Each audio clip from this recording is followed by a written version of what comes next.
But okay, let's assume that we can put in vehicle inspection into place, right? Maybe from Puspakom's perspective, what kind of implementation do we need to put in? Or is Puspakom ready to handle on a mass basis? Because it sounds like we have to do, everybody has to inspect, not just commercial vehicles. Yeah, actually, in terms of facilities, we have the facilities now, because at present we got 83 service outlets throughout the country, and expertise, we got our men. We are well trained by the one. We got an automotive college in Pekan, so you can say actually we are ready. But in event if we were to inspect all this private vehicle, then definitely we have to expand more on that. Yeah. So why do we do these tests? Like, what are we looking out for? Like, for example, when I sold my car a few years ago, I had to check the lamps and the brakes and even the tint of the windows. I'm sure they all contribute to safety. Can you explain a bit deeper? Maybe take some examples. Why these tests are important? Because a lot of times we just, without awareness, people sort of see that it's a procedure, right? And a lot of times you don't understand those procedures. Maybe we can enlighten the students here why those procedures are important. Yeah, basically you can see a motor vehicle is just like any mechanical moving equipment, you see. So from time to time, wear and tear will occur. So once the wear and tear occurs, of course, the performance will drop eventually. Yeah, it will drop. I just take an example. Okay, piston. Yeah, engine piston ring. So once the piston ring wear, what will happen? Firstly, the vehicle will lose compression. Lost compression, that means the vehicle lost power, right? Then secondly, it will consume engine oil, yeah, makan minyak hitam, consume engine oil. So once it's consumed engine oil, and also it create the unburned fuel. So the unburned fuel, that is where all the smoke emission will come out, all the black smoke will come out, right? And thirdly, once the wear and tear occurred, it consume engine oil, and also you need a lot of money to repair. So that will come into cost again. So these three factors are very important. So before inspection, the maintenance is very important. So from there, from the inspection, it will create an awareness, you know, like what we did, it is this engine emission test. So from the emission test, it will tell what is the performance of the engine. So if the carbon monoxide level is at the border, then you must take a quick action to get the thing repaired. So this is where inspection is very important. That is engine. Then for example, I would also like to take example on brake. Usually when you put air pressure, do you use gauge or you don't use gauge? Definitely you use gauge, right? Yeah. What happens if you put air pressure on a tire, you don't use gauge?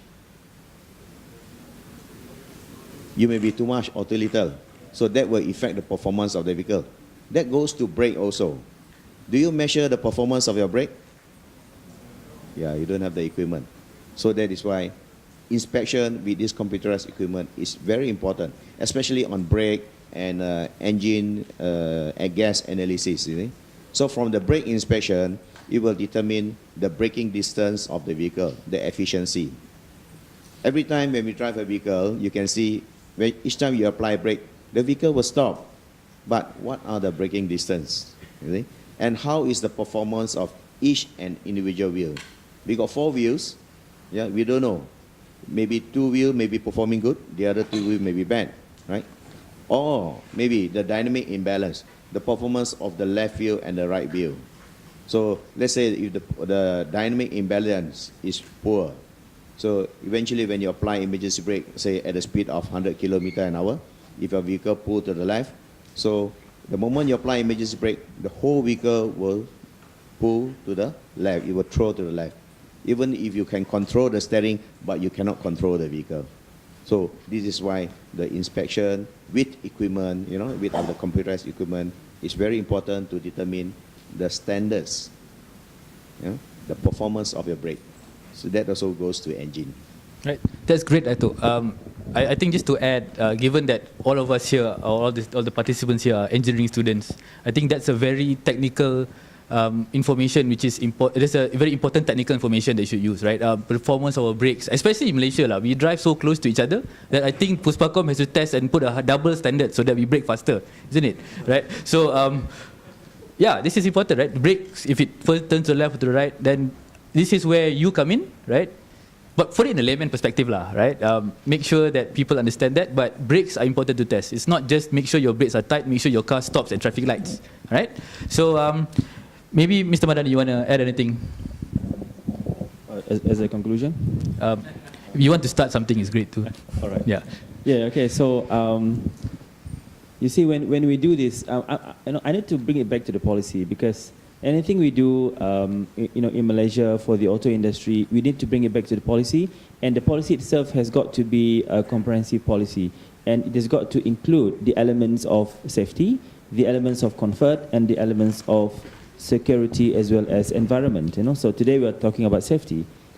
So yes, the policy will be going into something like a law, like an act, but that cannot happen without a good level of awareness among the Malaysian people to accept, to gradually accept this as something that will benefit them more. Of course, there will be some cost to it, but really there is no price to a life of someone, right? So, and also imagine the people who are not in the city, they are in the kampong, so they are also driving cars. And how many of us, we have met with family members, relatives who have died, due to accidents in front of our house, the road, etc., and so on. So they also need to have a good level of awareness to why they need to maintain and keep their cars to a good level, So from policy aspect, even though we can put it mandatory immediately, for instance, yeah. But if people does not appreciate it, it's difficult for this policy to be implemented. Okay, that is why this awareness is really important, and really we think that this time around, even prior to any implementation of any kind of policy, we need to start with I call it preliminary implementation, which involves awareness, which involves education, involves telling people about the importance to maintain your car, as well as I would like you to include the importance of these cars to be environmental friendly. We heard about Volkswagen, they check on the safety aspect as well as they check on the environment aspect. While safety is, yes, we've talked about it, but on the environment aspect, there are 22 million vehicles on the road. In Malaysia, we have a target to reduce carbon intensity by 40% in the year 2020, and that's just 7 years down the road. So we need to reduce the level of emission that is being emitted from our vehicles. And bear in mind, in Malaysia, the second contributor to pollution is transportation. So all of us who are driving, we are part and parcel of all this ecosystem, second contributing to the pollution in the country. Okay, and this is important. We need to reflect this, because the generation to come, the moment when you work, you will see how all these greenhouses, green gases, how the global warming had an impact on the planet. How all of us would need to play a role, to ensure that our future generation can enjoy the same status or the same environment, the same clean air that we are enjoying right now. Okay?